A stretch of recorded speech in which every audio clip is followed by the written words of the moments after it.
제가 부산 대저라는 곳에서 사역을 한 적이 있습니다. 이 부산 대저는요, 김해 평야를 끼고 있는 행정상으로는 이제 부산에 속하는 아주 작은 마을입니다. 여러분, 이곳의 특산물이 우리가 잘 아는 토마토입니다. 일명 대저 짭짜리로 유명하죠. 또 하나 이 지역에 유명한 것이 무엇이냐면 장미하우스를 그렇게 많이 하십니다. 자, 제가 그곳에서 청년부 담당자로 사역을 했습니다. 그때에 교회의 사무간사로 일하던 자매가 우리 청년부였습니다.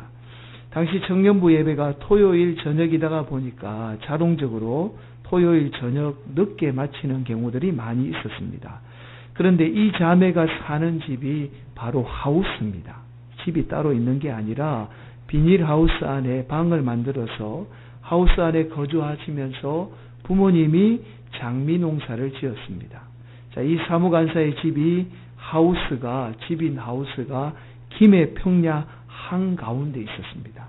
여러분, 마을버스가 다니는 곳에서 한참을 걸어가야만이 이 자매가 사는 비닐하우스에 갈 수가 있었습니다. 토요일 청년예배가 늦게 마치는 날이면요, 제가 살던 방향과는 좀 달랐지만 이 자매를 집에까지 태워다 주곤 했습니다.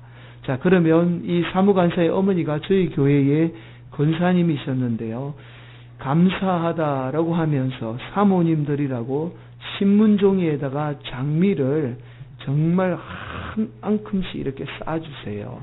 대략 세어보면 한 300송이가 넘을 정도로 그렇게 장미를 쌓아주곤 하셨습니다. 제가 처음에 장미를 받을 때는 마치 제가 장미를 받은 것처럼 얼마나 감동이 되었는지 모릅니다. 그러나 이 장미가 나중에 안사실이지만 처음에 저는 장미가 그렇게 가시가 많은 줄 몰랐습니다.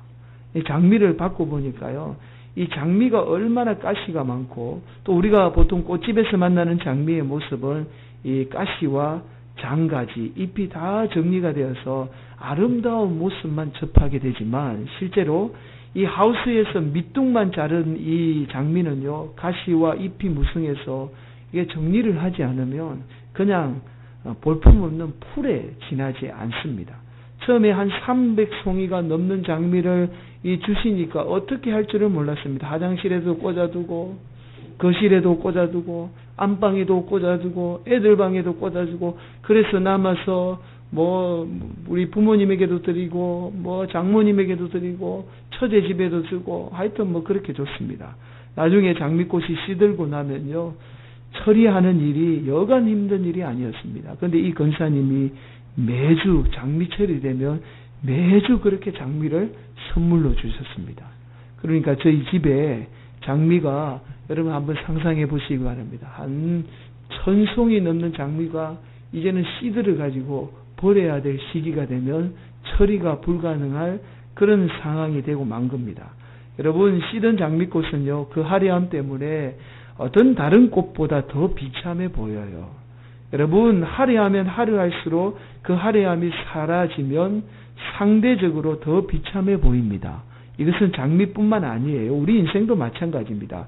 여러분, 화려한 삶을 산 인생일수록 그 화려함이 다 사라지고 끝났을 때는 상대적으로 더 비참해 보일 수밖에 없습니다. 여러분, 그래서 그 교회에서 여성에게 장미를 주면 욕을 얻어먹습니다. 이거 왜 줘? 쓸모없는 거. 이렇게 이야기합니다. 그리고 그 교회에서 집에 신방을 가거나 가정에 놀러를 갔는데 토마토를 내놓는다? 그러면 짜증을 냅니다. 이거 왜 줘? 나를 무시하는 거야? 이렇게 생각합니다. 여러분, 그러니까 우리가 지역마다 가지는 독특한 문화 때문에 가치의 기준이 좀 다릅니다. 여러분, 어떤 지역에는 이것을 소중하게 생각하는 지역도 있지만 어떤 지역에는 이것을 하찮게 여기는 지역들이 있다라는 거예요. 심지어 지역마다 사람들의 저주나 욕도 달라요. 여러분, 우리가 보는 성경에 소아시아 7교회가 나오지요. 이 7교회 중에 가운데 라오디게아 교회가 있습니다. 이 교회가 다른 7교회 가운데 유독 칭찬 없이 책망만 들은 교회예요. 자, 이 교회를 향해서 예수님이 이렇게 책망하시죠. 차지도 아니하고 어떻게 해요? 뜨겁지도 아니하다라고 책망을 해요. 그러니까 한마디로 미지근하다라는 말이죠. 우리 생각으로 뭐 미지근한 게 그렇게 뭐가 그렇게 책망거리가 될까라고 생각을 할 수 있습니다. 그러나 라오디게아의 그 지역적인 특징을 알게 되면 이것이 얼마나 모욕적인 욕인지를 알 수가 있습니다. 여러분, 라오디게아 인근에는요, 히에라볼리라는 온천으로 유명한 휴양 도시가 있습니다. 여러분, 앞에 사진 한번 보실까요? 네, 한 장 더 넘겨 보실까요? 이곳이 바로 히에라볼리입니다. 이 히에라볼리 온천은 뭐로 유명하냐면 뜨겁기로 유명합니다. 자, 이 온천수가 남쪽 7km에 있는 라오디게아로 흘러가게 돼요. 그러면 이 온천수가 미지근해집니다. 다 식어져요. 자, 그럼 뜨거울 때는 나지 않던 온천수 특유의 강천수 냄새가 미지근해지면 냄새가 심하게 나서 사람이 도저히 먹을 수 없는 물이 됩니다.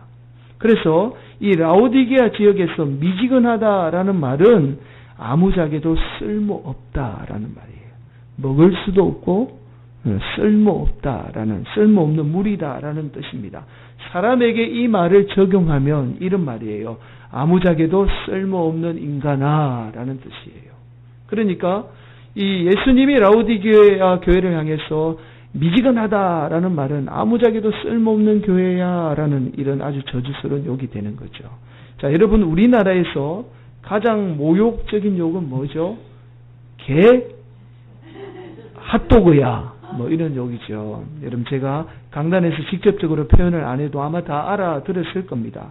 사실 우리 문화에서 가장 모욕적인 욕이지만 다른 문화에서는 그렇게 모욕적으로 생각하지 않습니다. 특별히 서양에서는 개를 사람보다 더 사랑하는 사람들이 많이 있습니다. 그래서 개 핫도그야 그렇게 생각하면 뭐 그게 뭐가 그렇게 모욕적인 욕이야 그렇게 받아들입니다.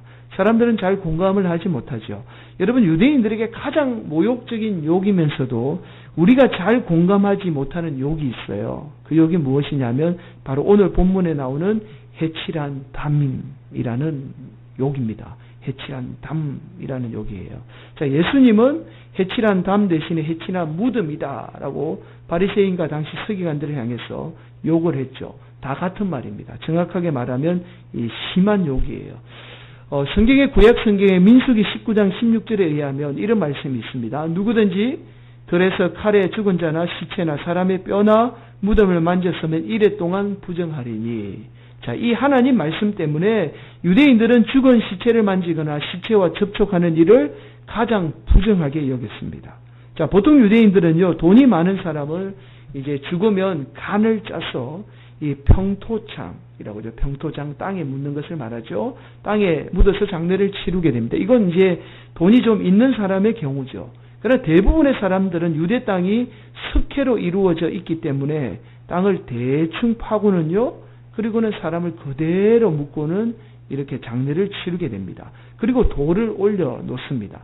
또 다른 형태는 이제 가족 묘지가 있죠. 조상 대대로 내려오던 석회암 동굴에다가 사람의 시신을 안장하고는 커다란 돌을 이 굴의 입구에 막아 놓습니다. 예수님이 이렇게 이제 장례가 치러지셨죠. 그렇게 해서 야생 동물로부터 시신을 보호하게 됩니다.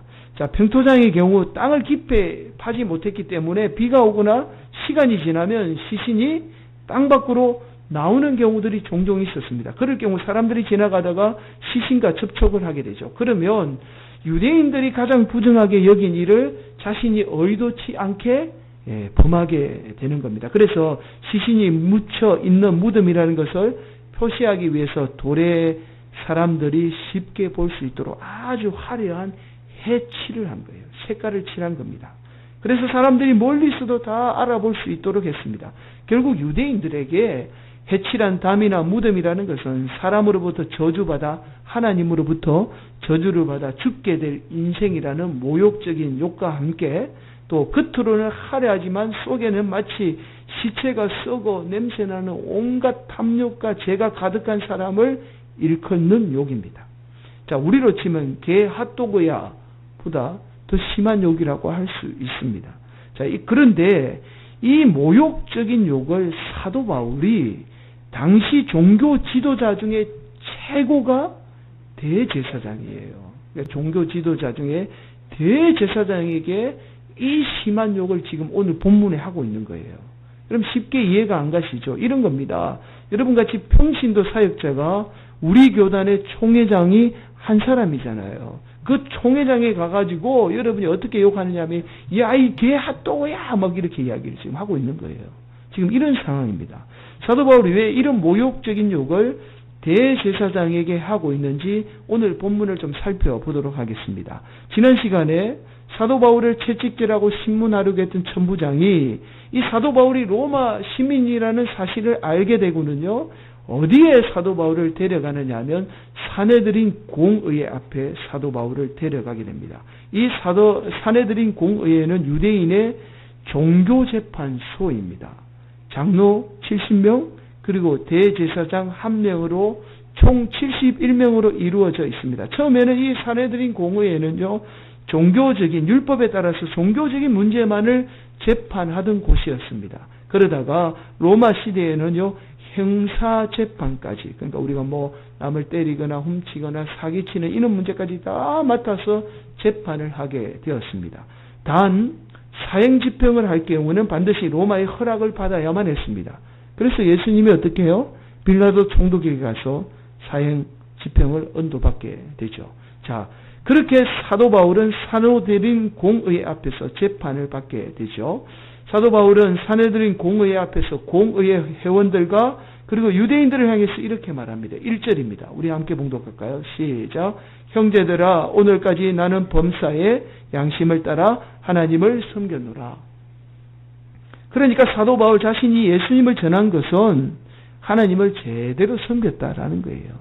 예수님이 하나님의 아들이기 때문에 곧 예수님을 전하는 것은 곧 하나님을 전하는 것이고 하나님을 섬기는 일이었다라고 그들에게 이야기하자 대제사장인 아나니아가 사도 바울 곁에 있던 사람들에게 이렇게 명령합니다.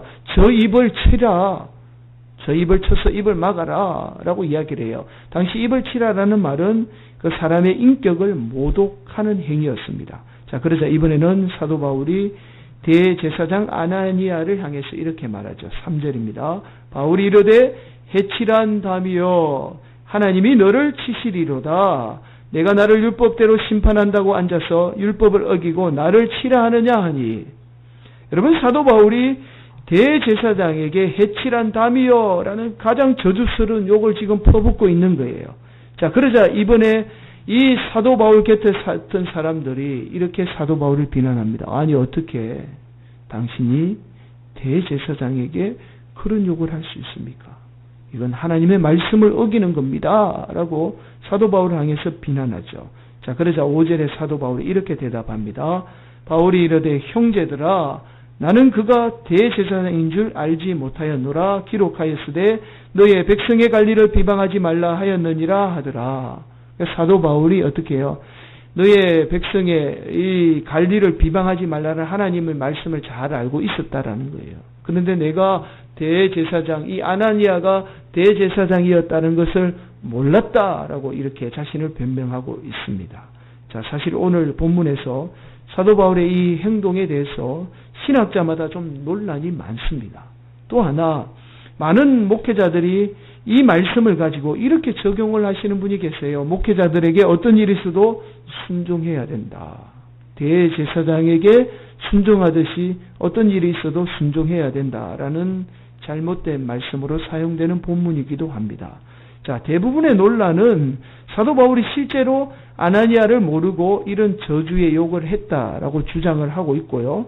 아니다. 알면서도 의도적으로 사도 바울이 대제사장인 아나니아에게 이런 욕을 했다라고 주장을 합니다. 여러분, 대제사장인 아나니아를 몰랐기 때문에 구약의 말씀을 어겨가면서 욕을 했다라는 이 전자의 경우는요, 그 이유를 이렇게 설명합니다. 사도 바울이 심각한 안지를 앓고 있었기 때문에 멀리 있는 사물을 제대로 볼 수가 없어서 아나니아를 볼 수 없었다. 그래서 그가 대제사장인 줄 알아보지 못했다라고 이야기를 합니다. 또 하나의 주장은요, 사도 바울이 너무 오래도록 예루살렘을 떠나 있었기 때문에 대제사장이 누가 바뀐지 몰랐다라는 거예요.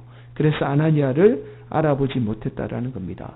천부장에 의해서 한급하게 소집된 대제사장은 아나니아는 제대로 된 대제사장 복장이 있는데요. 그 복장을 갖추지 못하고 한급하게 참석했기 때문에 이 사도 바울이 이 아나니아가 대제사장인 줄 몰랐다라는 겁니다. 그러나 이 두 주장은 사실 성경을 비추어 볼 때에 설득력을 잃게 됩니다.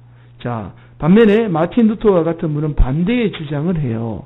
어떤 주장을 하냐면 사도 바울이 아나니아가 대제사장인 줄 알고 있었지만 의도적으로 이런 욕을 해칠한 담임 같은 인생아라고 이런 욕을 퍼부었다라고 주장을 합니다. 그 근거가 바로 3절입니다. 여러분 3절 말씀 우리 함께 봉독할까요? 시작. 바울이 이르되 해칠한 담이여 하나님이 너를 치시리로다. 내가 나를 율법대로 심판한다고 앉아서 율법을 어기고 나를 치라 하느냐 하니. 즉 율법대로 심판하는 자리에 앉을 수 있는 사람 누구죠? 단 한 사람 대제사장 밖에는 없지요. 그러니까 3절에서 아나니아를 향해서 심판의 자리에 앉아 있었다라고 주장하는 것으로 보아 이미 사도 바울은 아나니아가 대제사장 자리에 앉아 있었고 대제사장이었다라는 사실을 분명히 알고 있었다라는 거예요. 자, 그렇다면 사도 바울이 5절에서 대제사장이 아나니아인 줄 알면서도 알지 못했다라고 말하는 이유가 무엇이겠습니까? 쉽게 말씀드리면 반어적인 표현이다라고 할 수 있습니다. 여러분 사도 바울은 반대로 이야기해서 자신의 의도를 분명히 나타내고 있는 겁니다. 여러분 결국 너 같은 사람이 어떻게 대제사장 자리에 앉아 있을 수 있느냐라는 것을 표현하기 위해서 의도적으로 대제사장인 줄 몰랐다라고 반어적으로 표현을 하고 있는 거예요. 자, 다시 5절을 한번 살펴보겠습니다. 바울이 이르되 형제들아 나는 그가 대제사장인 줄 알지 못하였노라. 기록하였으되 너의 백성의 관리를 비방하지 말라 하였느니라 하더라. 그러니까 너의 백성의 관리를 비방하지 말라라는 말씀 사도 바울이 누구보다도 잘 알고 있었음에도 불구하고 대제사장인 아나니아에게 이렇게 욕을 한 것은 바로 대제사장의 자격이 없는 아나니아가 그 자리에 서서 그 자리에 앉아서 사도 바울을 율법대로 판단하고 정죄하니까 자격 없는 네가 어떻게 나를 판단하고 정죄하느냐라는 반어적인 표현이라는 거죠. 결국 아나니아는 대제사장이 될 자격이 없는 사람이었습니다. 겉만 화려하지만 속은 부패할 대로 부패한 지도자 중에 한 사람이 바로 아나니아였습니다. 그래서 사도 바울이 아나니아를 향해서 이 해칠한 담 같은 인생아라고 욕을 퍼부은 거예요. 원래 대제사장 직책은 레위 지파, 아론 지파 중에서 선임이 됩니다. 제일 이 선임 대제사장에게, 선임 제사장에게 선계가 돼요. 그리고는 별다른 이유가 없으면 이 장남에게 선계가 됩니다. 죽으면 그 장남이 그 대제사장직을 이어받게 돼요. 그러나 로마 시대에 이르러서는요, 이 대제사장은 로마 총독에 의해서 임명이 되었습니다. 그렇다 보니 자연히 대제사장직은 정치적인 이해관계나 돈에 의해서 매매가 되었습니다. 로마의 총독이 바뀌거나 총독의 비위에 거슬리게 행동하게 되면 가차없이 대제사장직에서 물러나야만 했습니다. 그래서 대제사장이 너무 자주 바뀌게 된 거예요. 원래는 어떻게 해요? 죽어야 바뀌는데 그냥 막 6개월 만에 바뀌는 경우도 있고 1년 만에 바뀌는 경우도 있었습니다. 그래서 생존해 있는 대제사장이 너무 많으니까 이 요한복음 18장 13절에 이렇게 기록해요. 이 혼돈을 없애기 위해서 그 해 대제사장 이렇게 표현을 하고 있습니다. 그만큼 대제사장이 많았다라는 거예요. 자, 결국 무엇보다도 하나님의 영광이 되어야 할 이 대제사장이 세상의 힘과 돈의 결탁이 되어서 가장 더러움을 나타내는 상징적인 자리가 되고 만 거예요. 자, 지금 아나니아가 이런 대제사장 자리에 올라 있다는 그 자체가 바로 해칠한 담과 같은 인생이었다라는 겁니다. 자, 실제로 대제사장인 아나니아는 추후 48년부터 59년까지 대제사장으로 재임을 했습니다. 여러분 무려 11년 동안 대제사장직에 있었다라는 거예요. 무려 11년 동안 이 대제사장장에 있었다라는 것은 그의 인생이 얼마나 해칠한 담 같은 인생이었다라는 것을 단적으로 보여주고 있습니다. 유대 역사학자 요세푸스는요, 아나니아에 대해서 이렇게 기록하고 있어요. 탐욕스럽고 포악하여 11조를 횡령할 뿐만 아니라 폭력과 암살도 불사하던 잔인한 인간이었다. 폭력과 살인도 불사하던 잔인한 인간이었다. 한마디로 하나님을 이용하여 자기 뱃속만 채우는 부도덕한 종교 장사꾼이었다. 또한 대제사장인 아나니아는 주후 66년 일어난 로마에 대한 유대인 반란 사건 때에 자신의 민족에 의해 유대인에게 가장 먼저 처형이 되었다 라고 기록하고 있습니다. 결국 오늘 본문 3절 말씀에 하나님이 아나니아를 치시리라 라는 말씀이 그대로 이루어지게 되었습니다. 아나니아는 대제사장 자리에 앉아서 수많은 사람들을 판단하고 정죄해서 심지어 그들을 죽였을 겁니다. 그런 그가 이 사도 바울의 예언처럼 결국 자신이 죽임을 당하게 된 거예요. 자, 오늘 본문의 아나니아를 통해서 하나님이 우리에게 주는 메시지가 있습니다. 우리가 하나님을 믿으면서 세상에 화려하고 높아지는 것만 추구하는 인생은 아나니아처럼 종교적인 열심만 가득한 사람이 될 가능성이 높습니다. 해칠한 담과 같은 아나니아가 될 가능성이 높아요. 신앙생활하면서 여전히 세상 것에 가치를 두고 사는 인생은요, 비록 겉은 화려해 보일지 모르지만 속은 부패해서 썩어 냄새나는 인생이 될 가능성이 높다라는 겁니다. 왜냐하면 항상 하나님과 세상은 정반대예요. 우리가 세상의 가치를 두면 반드시 하나님과 멀어지게 되어 있습니다. 이건 성경 말씀이에요.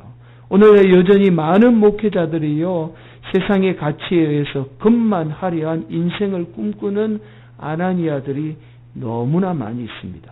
이것은 단지 목회자들만의 이야기가 아니에요. 목회자들만의 문제가 아닙니다. 여전히 우리가 세상의 화려한 것을 쫓아 살아가고 있습니다. 거기에 행복이 있을 거라고 그래요. 그러나 우리도 해칠한 담 같은 아나니아와 같은 인생이 될 수 있음을 우리는 오늘 말씀을 통하여서 깨닫는 은혜가 있어야 합니다. 그래서 예수님은요, 마태복음 23장 27절에 이렇게 말씀해요. 하 있을진적 외식하는 서기관들과 바리새인들이여, 해칠한 무덤 같으니 겉으로는 아름답게 보이나 그 안에는 죽은 사람의 뼈와 모든 더러운 것이 가득하도다. 무슨 말씀이죠? 바로 바리새인같이, 여러분 바리새인이 어떤 사람이 있냐면 헌금생활 잘하고 11조 철저하게 바치고 신앙생활 열심히 하고 일주일에 2번씩 금식할 정도로 하나님을 잘 섬긴다라고 외쳤던 사람들이었습니다. 그러나 세상을 쫓아 살았기 때문에 겉은 화려했을지 모르지만 속은 썩어서 부패할 정도로 부패한 죄악이 가득한 인생이었다라는 겁니다. 여러분, 우리 인생 언제든지 더러움으로 가득 찬 해칠한 무덤과 같은 인생이 될 수 있습니다. 우리가 아무리 신앙생활 열심히 하고 헌금생활 열심히 해도 우리도 이런 자처럼 살아갈 수 있다라는 거예요. 해칠한 무덤 같은 인생이 된다라는 겁니다. 여러분, 보이는 세상의 화려함만을 추구하는 인생은 언젠가는 무너지게 되어 있습니다. 그래서 성경은 그런 인생을 마치 모래 위에 지은 집 같다라고 말씀해요. 모래 위에 지은 인생은요, 비가 오고 창수가 나면 어떻게 해요? 언젠가 무너져 내리죠. 그래서 이 토저 목사님은 그에 져서 하나님을 체험함이라는 책에서 이런 이야기를 합니다. 하나님을 영원히 사모하는 것이 우리의 소명이다. 세상 추구하지 않고 하나님을 영원히 사모하는 것이 우리의 소명이라는 거예요. 시편 42편 1절 2절에 이렇게 말씀하죠. 하나님이여, 사슴이 시냇물을 찾기에 갈급한 같이 내 영혼이 주를 찾기에 갈급하니이다. 내 영혼이 하나님 곧 살아계시는 하나님을 갈망하나니 내가 어느 때에 나아가서 하나님의 얼굴을 배울까? 여러분, 사슴이 목말라 갈급해하듯이 우리 인생이 하나님을 갈급해해야 합니다. 세상에 목말라 사는 인생이 아니라 하나님을 갈급해하는 인생이 되어야 합니다. 그럴 때에 우리 인생 비가 오고 창수가 몰아쳐도 절대로 무너지지 않습니다. 오히려 더 든든히 세워지는 인생이 되는 거예요. 여러분, 평생 하나님을 갈급해하며 사셨던 분이 바로 우리 예수님이죠. 하나님을 갈망하며 그 뜻에 순종하신 분이 우리 예수님입니다. 그래서 예수님이 십자가를 지고 오른 그 골고다는 사람들이 가장 저주스럽게 여기는 해골입니다. 사행 장소예요. 사람이 죽는 장소입니다. 저주의 상징입니다. 그러나 예수님이 자신을 희생하며 십자가 지고 오르셨을 때에 그 해골이라는 것은 사람을 살리는 가장 복된 장소가 되었습니다. 여러분, 우리 인생도 마찬가지예요. 세상은 늘 내가 최고가 되어야 하고 내가 하려 해야만이 행복해질 수 있다라고 우리에게 말합니다. 그러나 오히려 우리가 예수님처럼 낮아지고 내 자신을 희생하며 살 때에 해칠한 무덤 같은 곳도 오히려 우리가 예수님처럼 낮아질 때에 그곳이 아름다운 사람을 살리는 복된 곳이 됩니다. 그리고 여러분을 통해서 향기 나는 곳이 되는 거예요. 이런 복된 삶 사시는 성도들이 되시기를 예수님의 이름으로 간절히 축원을 드리겠습니다. 여러분, 일본의 가가와 도요히코라는 목사님이 계세요. 앞에 사진 보시죠. 이분은 간디 스와이츠 박사와 함께 20세기가 낳은 최고의 성자다라고 불리는 분입니다. 우리나라와도 관계가 깊으신 분이에요. 일본이 패전 후에 우리나라를 이분이 직접 방문하여 처음으로 일본 사람 가운데 한국의 사죄를 한 인물이 바로 이 가가와 도요히코 목사님이십니다. 자, 이분은 평생을 가난하고 소외된 사람을 위해서 일평생을 바치신 분이에요. 자, 이분에게 유명한 일화가 있습니다. 가난한 사람을 얼마나 사랑했는지 알 수 있는 유명한 일화가 있어요. 이분이 아주 심한 잘 못 먹어서, 사람이 못 먹으면 변비가 심하잖아요. 그러니까 아주 못 먹어서 변비 환자가 변비 때문에 거의 숨이 끊어질 그런 위급한 상황에 놓이게 되자 이 목사님이 한자 학문에다가 자기 입을 갖다 대고는 침을 발라서 그 변을 다 녹여서 입으로 빨아내서 사람을 살렸다라는 유명한 일화가 있습니다. 그런데 이 가가와 도요히코 목사님을 있게 한 분이 일본의 나가노라는 젊은 목사님이에요. 이 젊은 목사님에게 영향을 받고 이 목사님이 평생을 가난한 사람을 위해서 살았습니다. 이 나가노 목사님은 북쪽 카나사와 지역에 텐트를 치고 교회를 개척하게 돼요. 텐트를 치고 교회를 개척을 했는데 5년 동안 교인 한 사람도 부흥되지도 않고 또 한 사람도 온 사람이 없었던 거예요. 그렇게 5년 동안 이 열심히 가족이 텐트 안에서 예배를 드리게 된 겁니다. 자, 5년 만에 한 폐병 환자가 찾아왔습니다. 그가 바로 오늘날까지도 수많은 일본 사람에게 존경을 받았던, 조금 전에 말씀드렸던 가가와 도요히코 목사님입니다. 자, 나가노 목사님은 처음에 가가와 도요히코 목사님이 폐병 환자인 줄 몰랐습니다. 예배를 마치고 같이 식사를 하는데 청년이었던 이 가가와 도요히코 목사님이 기침을 하다가 피를 밥상에 그만 쏟고 말았습니다. 순간 나가노 목사님이 이 청년을 쫓아내야 하나 아니면 씻어주고 밥을 먹어야 하나 고민을 하다가 그래도 하나님이 5년 만에 보내주신 사람인데 쫓아낼 수 없지 않느냐라는 생각에 세수대야를 가져와서 수건을 가져다가 그를 다 닦아주고 씻어주고는 다시 같이 밥을 먹었습니다.